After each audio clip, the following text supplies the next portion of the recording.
It is the popular saying that an healthy society is a wealthy one.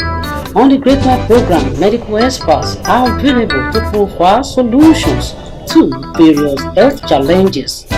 You desire greatness in life. Successful men and women in the society are available on the Great Mind program to reveal to you the secrets to their greatness. The Great Mind of Nenti Oshogbo is a watch for all. Meet me on the program every Sunday between 3:30 and 4 p.m. Happy Sunday. It is a day that the Lord has made. I will rejoice and be glad in it. It is another wonderful moment with me, Bola Olayode, on the program, The Great Mind. This week, our focus is on the business officers posted by Osun Health Insurance Agency to all the local government areas across the state. Since local government is the closest tier of government to the people at the grassroots, as part of efforts to ensure the full actualization of the mission of providing the people of Osun State access to qualitative health care free from financial hardship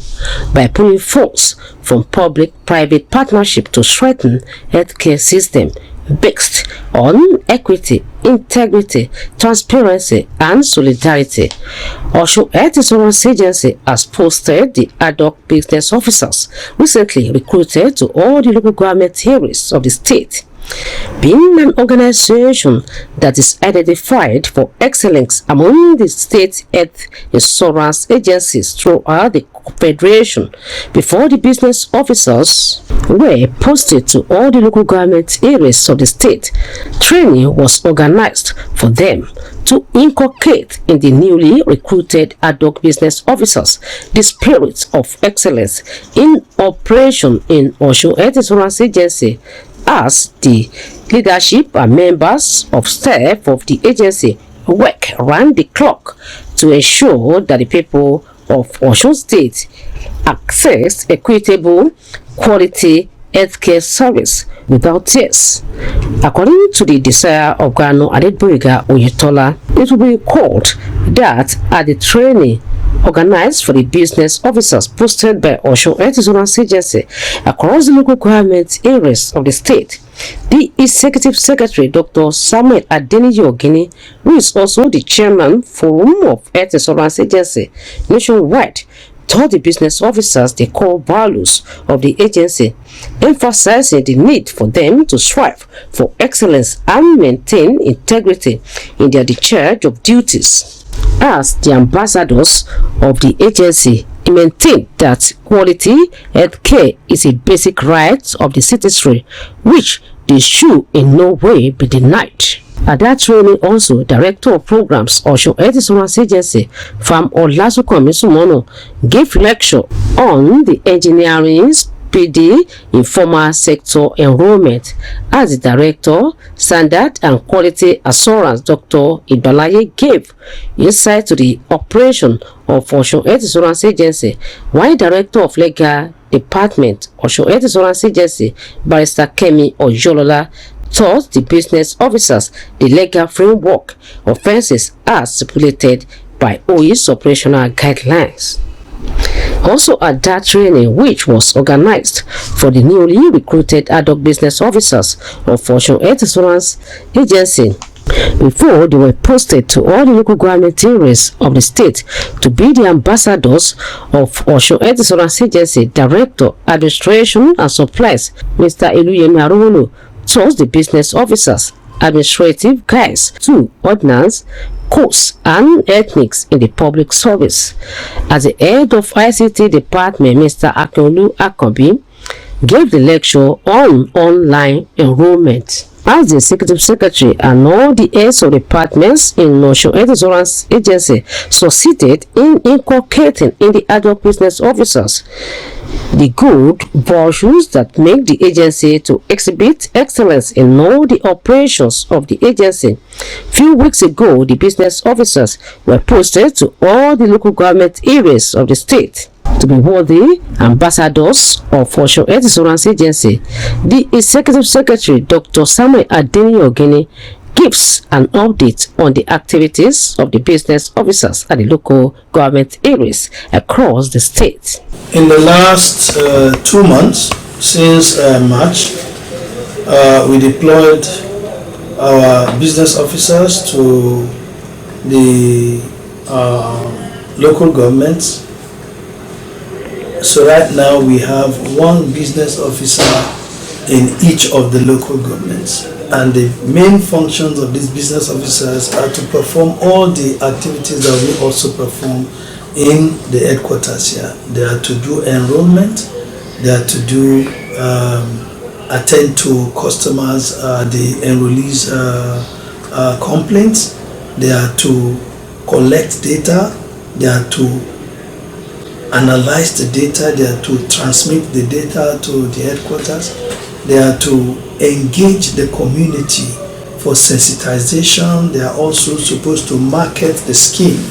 working together with the health maintenance organizations, the HMOs in their various localities. They are supposed to do all of these activities. Now,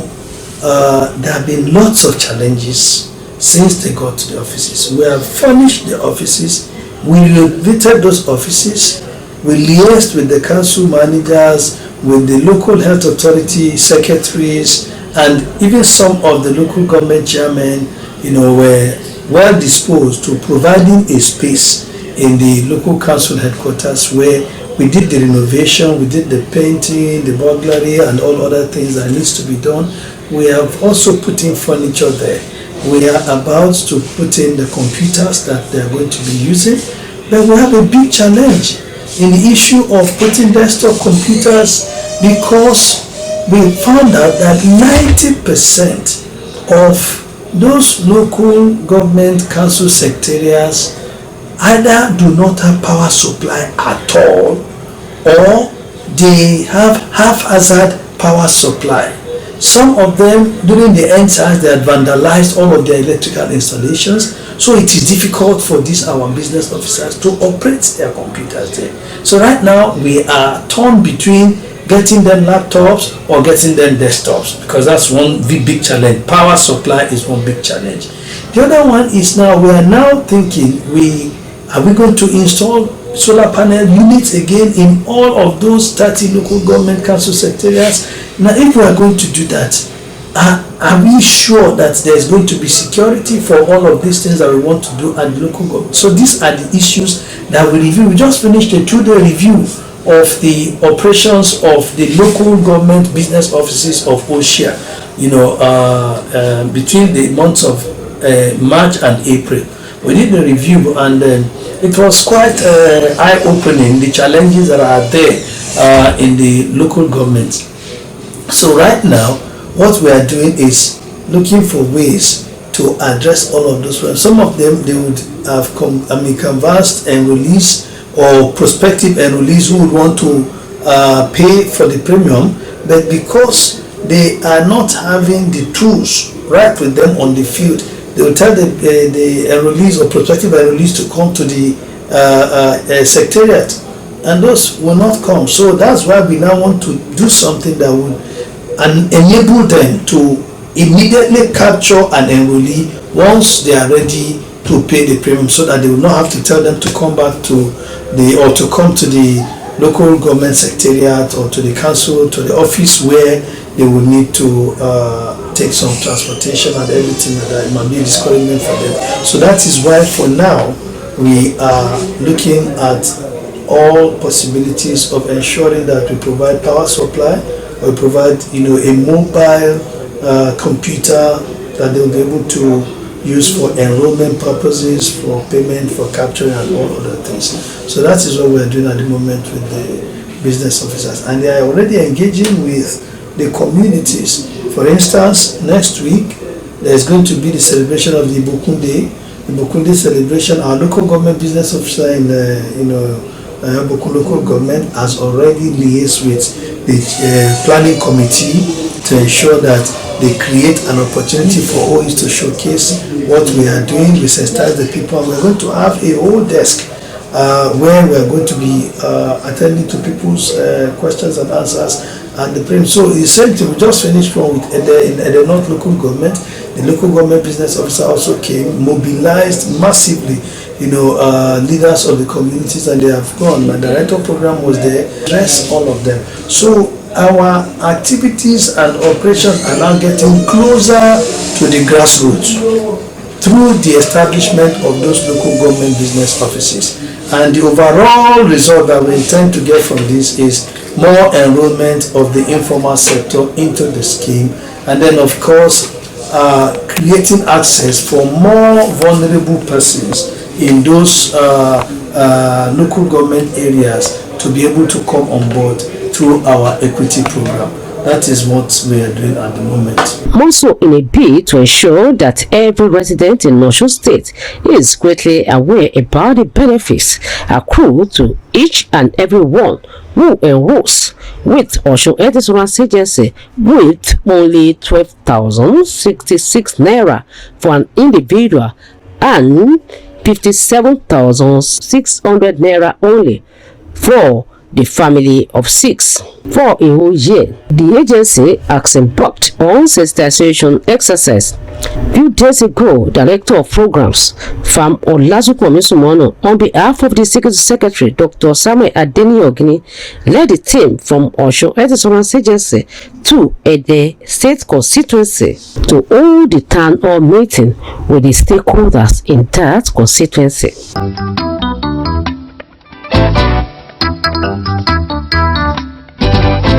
A kú ìsinmi ní ẹ̀mí wá ṣe ọ̀pọ̀lọpọ̀ lórí ìpè láṣẹ Olódùmarè ọba ṣẹ̀dá. Gẹ́gẹ́ bí a ti máa ń ṣe lọ́sọ̀ọ̀sẹ̀, a ó tún máa ṣe àtúpalẹ̀ ètò yìí lédè abínibí wa. Ohun tí a mẹ́nubà lónìí ni àwọn aṣojú tí iléeṣẹ́ àjọ àdójútòfò ìlera ní ìpínlẹ̀ Ọ̀ṣun ṣẹ̀ṣẹ̀ gbà iṣẹ́ tí wọ́n lọ sákàkiri orí àwọn ìjọba ìbílẹ̀ tó wà ní ìpínlẹ̀ Ọ̀ṣun láti lè mú kí àwọn tónílé tẹlẹ́mù ní àǹfààní sí ètò ìlera tó péye káàkiri ìjọba ìbílẹ̀ ní ìpínlẹ̀ Ọ̀ṣun. Látàrí bó ti ṣe jẹ́ wípé ìjọba ìbílẹ̀ ló súnmọ́ àwọn ará ìlú jù nínú ẹ̀ka ìjọba mẹ́tẹ̀ẹ̀ta, àti láti rí pé gbogbo agbójúsùn àjọ àdójútòfò ìlera láti rí pé gbogbo olùgbé ìpínlẹ̀ Ọ̀ṣun ni ó ní àǹfààní sí ètò ìlera tó péye tí kò sì mú ìnira kankan dání, tí kò sì tún ní à ń sojú ṣáájú fún ẹnikẹ́ni. Èyí ló mú kí àjọ àdójútòfò ìlera ní ìpínlẹ̀ Ọ̀ṣun rán àwọn aṣojú tí iléeṣẹ́ náà ṣẹ̀ṣẹ̀ gbà síṣẹ́ lọ sí gbogbo ìjọba ìbílẹ̀ tó wà ní ìpínlẹ̀ Ọ̀ṣun láti lè jẹ́ kí gbogbo olùgbé ìpínlẹ̀ Ọ̀ṣun ní àǹfààní sí gbogbo mùdùnmúdùn tó ṣodo sí ìkópa nínú ètò àjọ àdójútòfò ìlera. Àjọ àdójútòfò ìlera ìpínlẹ̀ Ọ̀ṣun ló jẹ́ pé ó jẹ́ àjọ àdójútòfò ìlera tó tayọ láàrin àwọn akọgbẹ́ rẹ̀ káàkiri àwọn ìpínlẹ̀ tó wà lórílẹ̀‐èdè Nàìjíríà, nítorí pé Olódùmarè fi ẹ̀mí ìtayọ sínú àwọn olùdarí àti àwọn òṣìṣẹ́ iléeṣẹ́ náà. Látàrí èyí ni àwọn adarí iléeṣẹ́ náà ti ṣètò ìdánilẹ́kọ̀ọ́ fún àwọn tí àjọ àdójútòfò ìlera ìpínlẹ̀ Ọ̀ṣun gbà láti lọ sí gbogbo ìjọba ìbílẹ̀ láti máa ṣojú iléeṣẹ́ náà kí gbogbo olùgbé ìpínlẹ̀ Ọ̀ṣun lè ní àǹfààní sí ètò ìlera tó péye. Gẹ́gẹ́ bí ó ti ṣe jẹ́ ìfẹ́ ọkàn gómìnà ìpínlẹ̀ Ọ̀ṣun Adégbóyèga Oyètọ́lá fún gbogbo ènìyàn ní ìpínlẹ̀ Ọ̀ṣun. Tí a bá rántí níbi ìdánilẹ́kọ̀ọ́ náà tí akọ̀wé àgbà fún àjọ àdójútòfò ìlera ìpínlẹ̀ Ọ̀ṣun Dókítà Samuel Adeniyi pẹ̀lú àwọn lọ́gàálọ́gàá gbogbo ẹ̀ka tó wà ní ilé-iṣẹ́ náà ti ṣe kọ́ àwọn aṣojú àjọ àdójútòfò ìlera ní àwọn ìjọba ìbílẹ̀ náà ní àwọn àṣírí tó mú kí àjọ àdójútòfò ìlera ìpínlẹ̀ Ọ̀ṣun tayọ láàrin àwọn ẹgbẹ́ rẹ̀, àti ìlànà tí àwọn aṣojú náà ní láti tẹ̀lé láti jẹ́ aṣojú rere fún àjọ àdójútòfò ìlera ní ìpínlẹ̀ Ọ̀ṣun. Gẹ́gẹ́ bí àwọn aṣojú àjọ àdójútòfò ìlera ìpínlẹ̀ Ọ̀ṣun ṣe bẹ̀rẹ̀ iṣẹ́ ní ìjọba ìbílẹ̀ tí iléeṣẹ́ àjọ àdójútòfò ìlera ìpínlẹ̀ Ọ̀ṣun ná gbogbo wọn, akọ̀wé àgbà fún àjọ àdójútòfò ìlera ní ìpínlẹ̀ Ọ̀ṣun Dókítà Adeniyi ṣàlàyé lẹ́kùnrẹ́rẹ́ ibi tí ọ̀rọ̀ náà dé dúró. Lọ́wọ́lọ́wọ́ báyìí a ti ní àwọn aṣojú wa tí wọ́n jẹ́ tá ń pè ní local government business officers OIS tí wọ́n ti wà ní gbogbo ìjọba ìbílẹ̀ nípínlẹ̀ Ọ̀ṣun. A ti pèsè ilé fún wọn ní sẹkítẹ́rìàtì káńsù kọ̀ọ̀kan. Àwọn tó sì yẹ pé sẹkítẹ́rìàtì káńsù wọn jìnnà sí gbòòrò, a ti pèsè ọ́fíìsì fún àwọn business officer wa yìí ní ilé ìwòsàn alábọ́dé tó súnmọ́ àwọn aráàlú, torí wípé a fẹ́ kí àwọn aráàlú kí ó rọ̀ wọ́n lọ́rùn láti lè máa bá wa dòwò pọ̀ ní gbogbo ibikíbi tán bá wà, tí ò ní pọn dandan pé ká máa bọ̀ ní Òṣogbo ní secretariat wa ń bí kó tó di pé wọ́n á lè rí nǹkan tán fẹ́ ṣe yálà wípé wọ́n fẹ́ forúkọ lẹ̀ ni o, wọ́n fẹ́ sanwó ni o, àbí pé wọ́n tiẹ̀ ní wọ́n fẹ́ wá wádìí nǹkan kan ni o, oríṣiríṣi àwọn tẹ̀ fẹ́ ní wọ́n fẹ́ wá fi ẹjọ́ àwọn tí wọ́n ń ṣe àwọn ilé ìwòsàn tá a ti fún ìtẹ̀jẹ̀ pé kán tó máa gbà tọ́jú tó bá fẹ́ fẹjọ́ wọn sùn ní pípẹ́ àwọn ìtọ́jú wọn dáadáa ni o, ohunkóhun tí wọ́n lè wá ṣe ní Òṣogbo níbí ní olú iléeṣẹ́ wa ní Òṣìà wọ́n lè ṣe ní ọ̀dọ̀ wọn lọ́hùn láì ṣe wípé a tún wá ná wọn lówó, torí pé a fẹ́ gbé iṣẹ́ wa, a fẹ́ gbé súnmọ́ àwọn aráàlú bó ti máa rọ̀ wọ́n lọ́rùn ní ọ̀nà tó máa rọ̀ wọ́n lọ́rùn jù, òun la ṣe yẹn. A sì rí wípé àwọn ìpèníjà tí ó ń dojúkọ àwọn business officers wa ní ìjọba ìbílẹ̀ kọ̀ọ̀kan ó pọ̀. Ìkíní ni wípé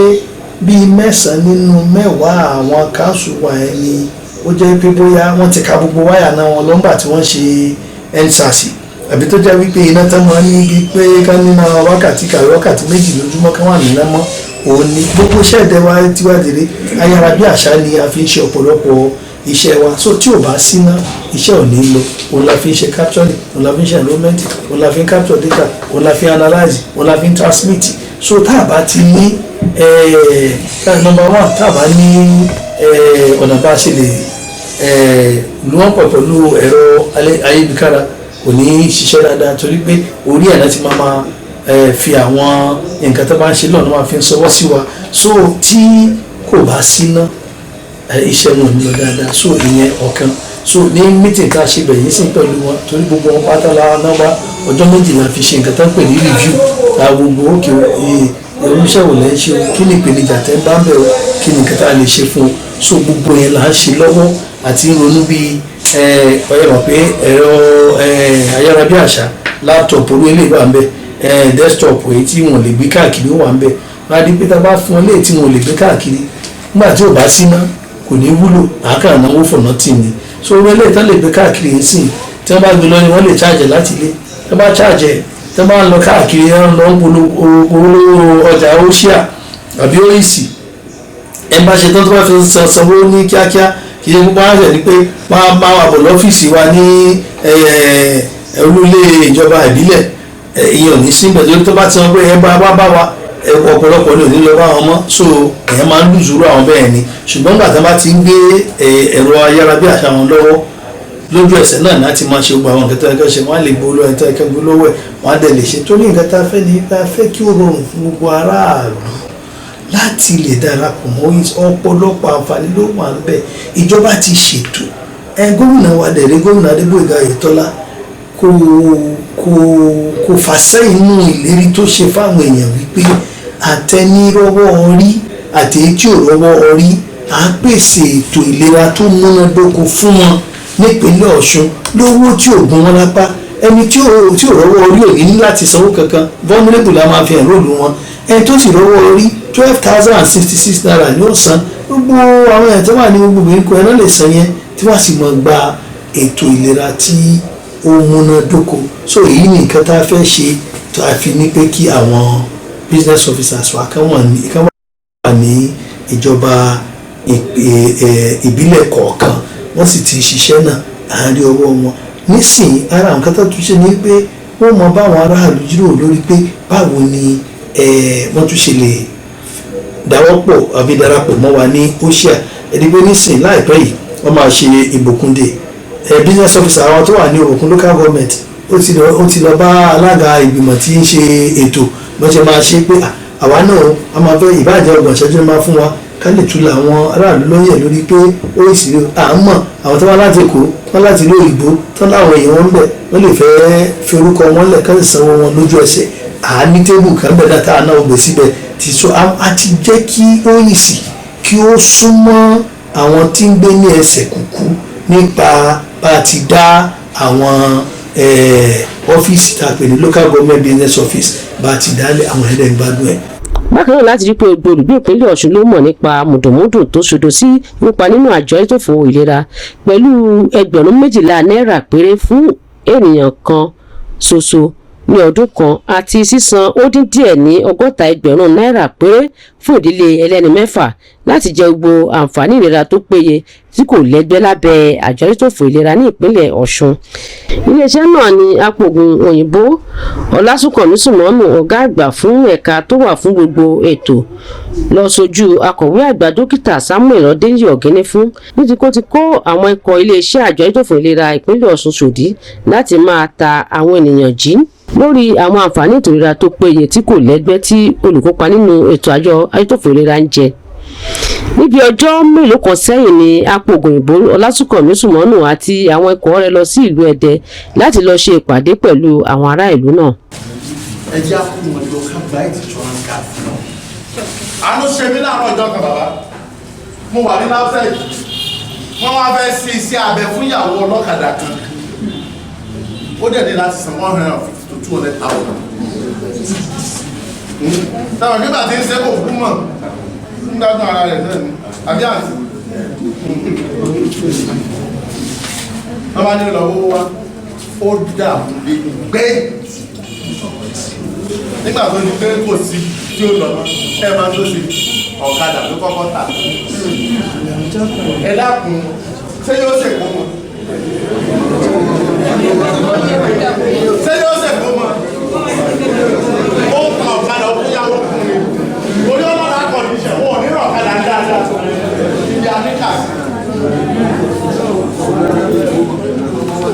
lẹ́yìn ìgbà tó wá ní mọ́tọ́ fún àwọn ọmọ yòókù gbó torí kò sí tí ó mọ̀ gbọ́ mọ́.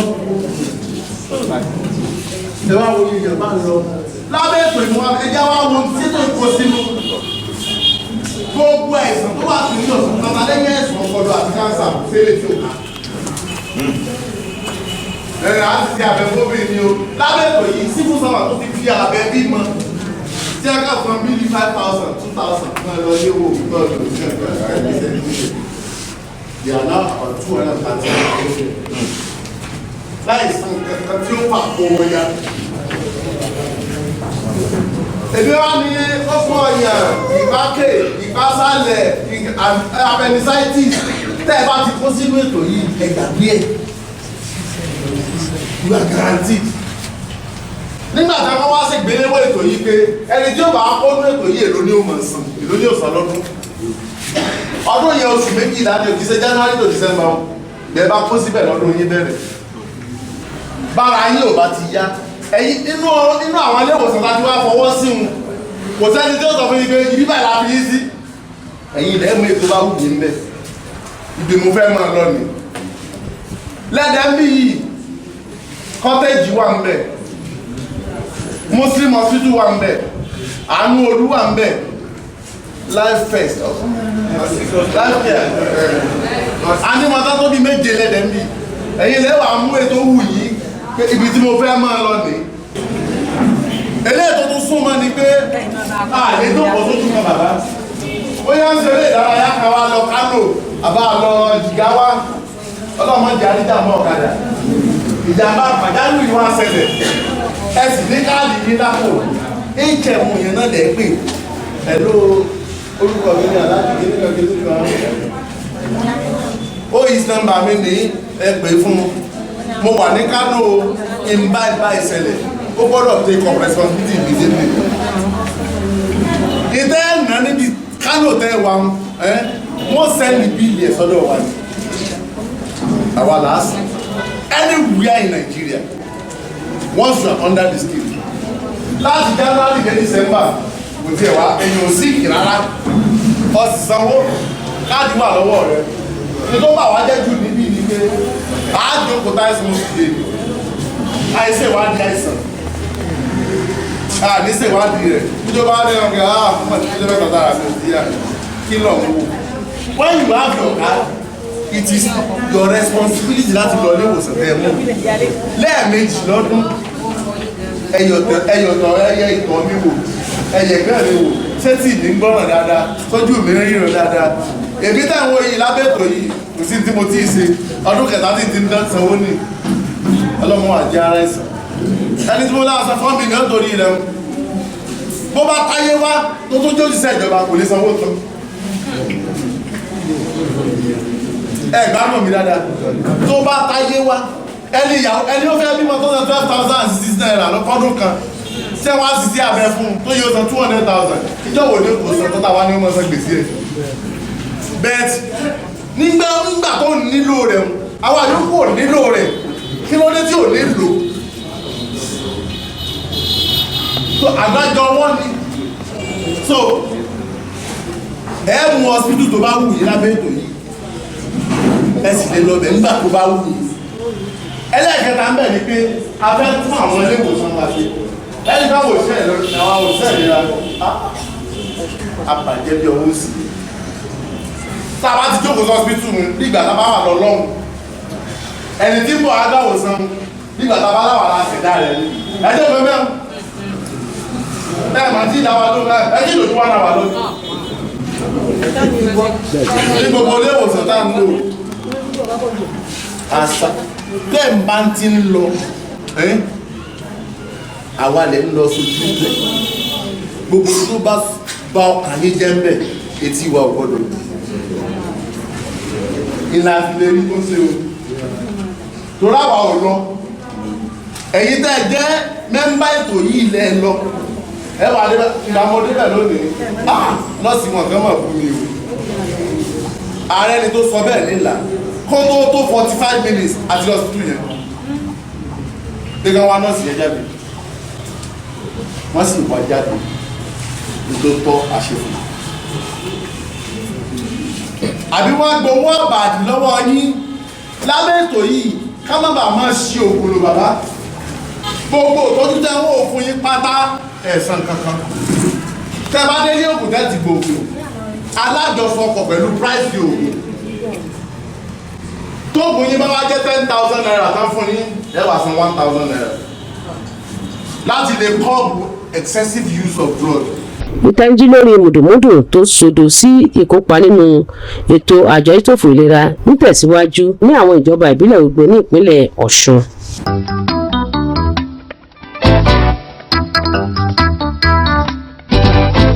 níbi tí a ó ti máa dánu dúró ní lónìí lórí ètò ẹ pàdé mi fún ọ̀kọ̀tún ètò yìí kan náà lọ́sẹ̀ tó ń bọ̀ láṣẹ Olódùmarè ọba àṣẹ̀dá ǹjẹ́ sí ìgbà náà ire o.